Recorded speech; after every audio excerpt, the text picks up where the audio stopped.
हर हर महादेव, जय श्री काशी विश्वनाथ। आज बात करेंगे हम आप सब लोग द्वितीय भाव के संबंध में। द्वितीय भाव से क्या क्या विचार किया जाता है, ये सब कुछ जानेंगे अभी। द्वितीय भाव से क्या क्या विचार किया जाता है, ये सभी लोग जानेंगे आज। हमने कल बताया था प्रथम भाव से क्या विचार करते हैं। प्रथम भाव से सभी ग्रहों का विचार करके बताया था। लग्न कुंडली,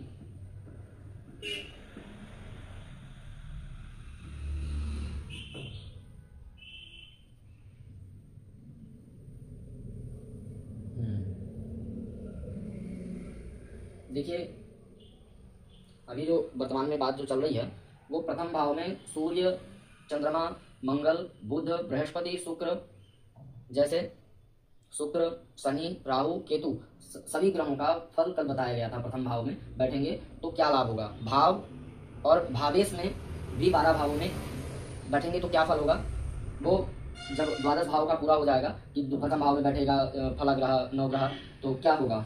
ठीक उसी प्रकार द्वितीय भाव में सभी ग्रह बैठेंगे तो क्या होगा, तृतीय भाव में बैठेंगे तो क्या होगा, अलग अलग बता रहा हूँ।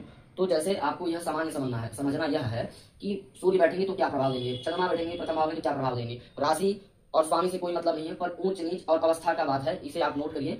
फिर मेष राशि में बैठा हुआ सूर्य का फल क्या फल देता है, वृषभ राशि में बैठा हुआ सूर्य क्या फल देता है। तो ये पूरा भावों का जो है ये कार्यक्रम चलेगा आगे। तो ठीक है, चलिए बात करते हैं। जैसे आपकी धन भाव की बात करें, जैसे कल बात कर रहे थे लग्न क्या है, यहाँ से लग्न का विचार किया जाता है, शरीर का विचार किया जाता है।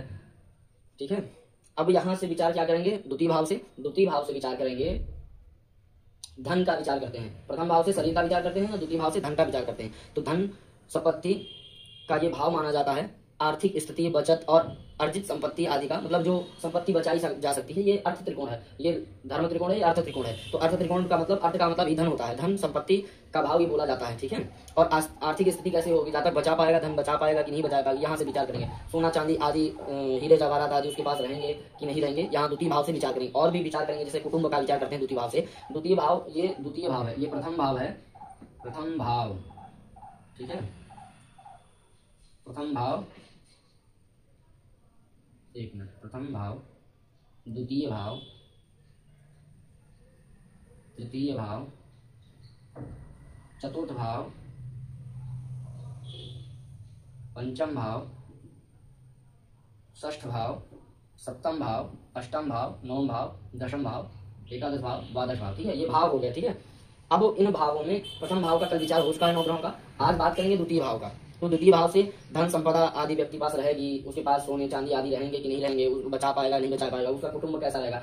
उसका कुटुंब मतलब समाज होता है, कुटुंब का मतलब समाज होता है, घर परिवार में लोग उसके कैसे रहेंगे। ठीक है, अब पारिवारिक संबंध कैसे उसके रहेंगे, परिवार में उससे उसका संबंध अच्छा रहेगा कि नहीं रहेगा, ये यहाँ से द्वितीय भाव से विचार करते हैं। देखिए द्वितीय भाव से तीसरा पॉइंट क्या है, प्रथम क्या बताया, धन संपदा का विचार करते हैं, कुटुंब मतलब परिवार आदि का भी विचार करते हैं। यहाँ से वाणी का भी विचार करते हैं, क्या वाणी का विचार करते हैं द्वितीय भाव से। ठीक है, बोलने की क्षमता कैसी है जातक के पास, मीठा बोलता है, मधुर बोलता है, अथवा जो भी वाणी बोलता है कि विषय बोलता है, वो जो है गलत ही जो है शब्द बोलने का अभ्यास है उनको।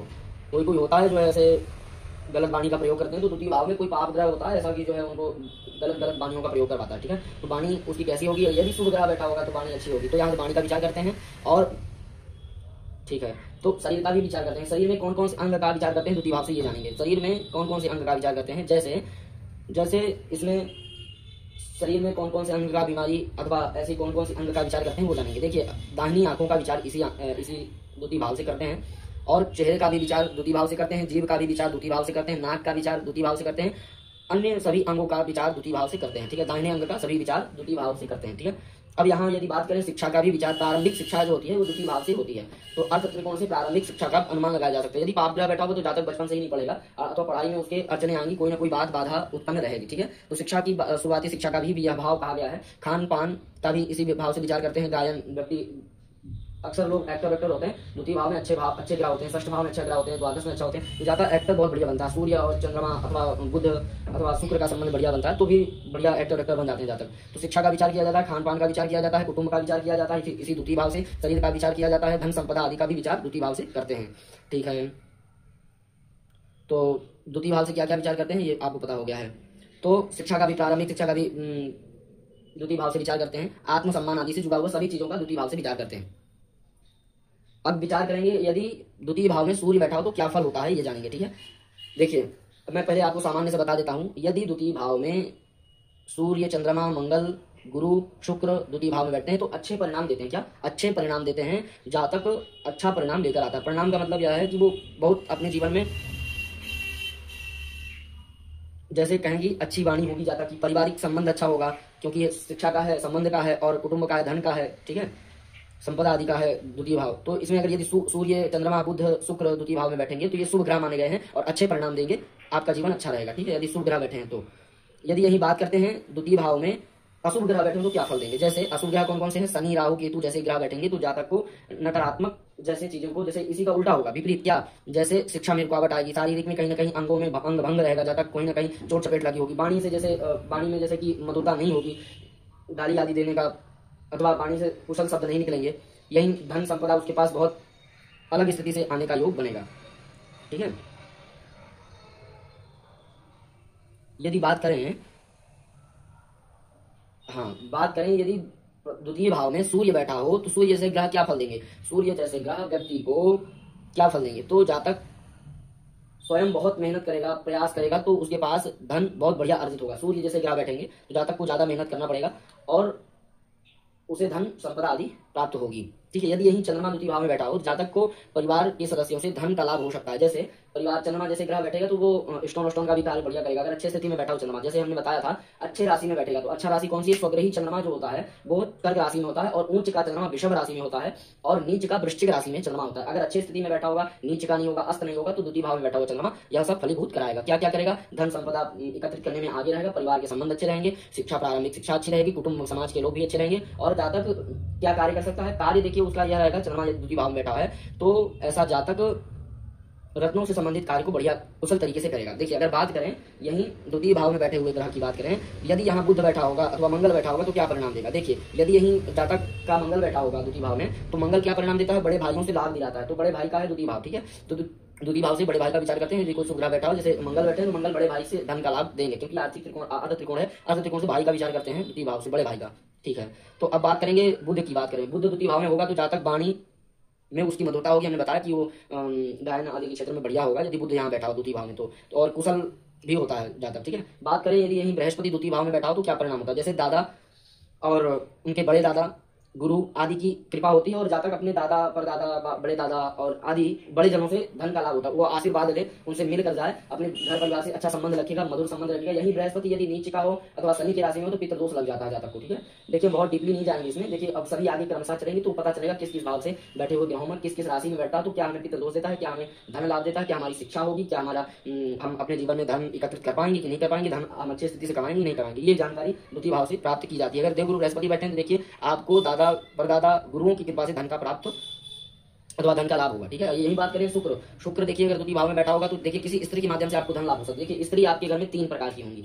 स्त्री तो आपकी बहन भी होगी, स्त्री आपकी माँ भी होगी, स्त्री आपकी पत्नी भी होगी। ठीक है, स्त्री आपकी बुआ भी हो सकती है। तो उनकी कोई ना कोई ऐसे स्त्री के संबंध से आपको धन लाभ अवश्य होगा अगर द्वितीय भाव में शुक्र बैठा होगा। चलिए बात करते हैं यही, अगर बात करें शनि की, शुक्र के बाद शनि आते हैं। शनि यदि यहाँ बैठेंगे द्वितीय भाव में तो देखिए आपको बहुत अधिक मेहनत करना पड़ेगा, धन तो लाभ होगा पर बहुत अधिक धन लाभ तब होगा जब आप जितना अधिक मेहनत करेंगे उतना ही धन आपको लाभ होगा। पर अगर यदि द्वितीय भाव में शनि बैठा हो किसी जातक के तो परिवार से दूर रहे, धन लाभ उसको ऐसा होगा कभी सोचा नहीं होगा क्योंकि अर्ध त्रिकोण मेहनत कराता है। जब परिवार से बाहर रहेंगे तो आप मेहनत करेंगे, परिवार में रहेंगे तो आप नशा आदि कर लेंगे, कहीं वाद विवाद कर लेंगे, कहीं मरने और भागने की, कूदने की, काटपीट, लड़ाई झगड़ा में आदि आपका समय व्यतीत होगा यदि शनि बैठा होगा तो। ठीक है, बात यही अगर यदि करें देवगुरु बृहस्पति की हो गई, शनि की हो गई, शुक्र की हो गई। बात करते हैं राहु की। यदि द्वितीय भाव में राहु बैठा होगा तो देखिए आपको ननिहाल पक्ष से अचानक धन लाभ दिला सकता है और ससुराल पक्ष से भी धन लाभ दिला सकता है। देखिए राहु ननिहाल पक्ष का द्वितीय भाव का कारक होता है और ससुराल पक्ष का भी कारक होता है द्वितीय भाव। ठीक है, यदि यही राहु बैठा होगा तो अचानक धन आपको ऐसा लाभ दिलाएगा आप कभी सोच नहीं सकते क्योंकि अर्ध त्रिकोण में राहु अचानक धन का कारक है, अचानक सभी चीजों का कारक है।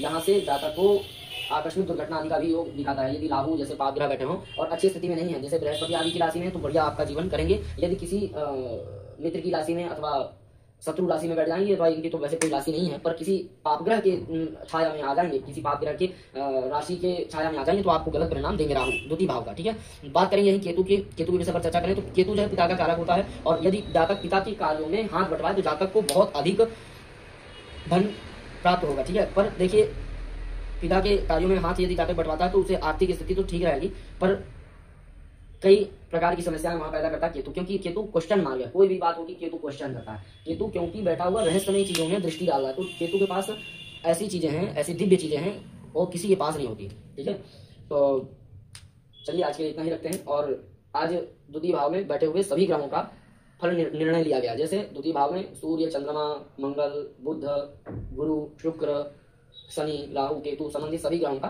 फल बताया गया है। इसे आप किसी राशि से संबंधित मत समझिएगा। ठीक है, अब यहाँ जिस राशि में बैठेगा, जिस ग्रह का कारकत्व होगा, जिस ग्रह की दृष्टि होगी, जिस ग्रह का प्रभाव द्वितीय भाव में होगा, उसके आधार पर इसका फलादेश समझना है। अभी ये प्रारंभिक जो अभी चल रहा है, तो प्रथम भाव का चला, द्वितीय भाव का चला, तृतीय भाव का ऐसे ही चलेगा। तो पूरे 12 भावों को ऐसे ही फल बताए जाएंगे। फिर उसके बाद मेष राशि में सूर्य क्या परिणाम देता है, चंद्रमा क्या मेष राशि में परिणाम देता है, बुध क्या परिणाम देता है मेष राशि में, तो सभी चीजों को बताएंगे। ठीक है, तो आज के लिए इतना ही रखेंगे मित्रों। आज के लिए हर हर महादेव। जिनको अपनी कुंडली दिखानी वो अपना डेट ऑफ बर्थ, जन्म समय, जन्म क्षेत्र का नाम डालें। ठीक है, और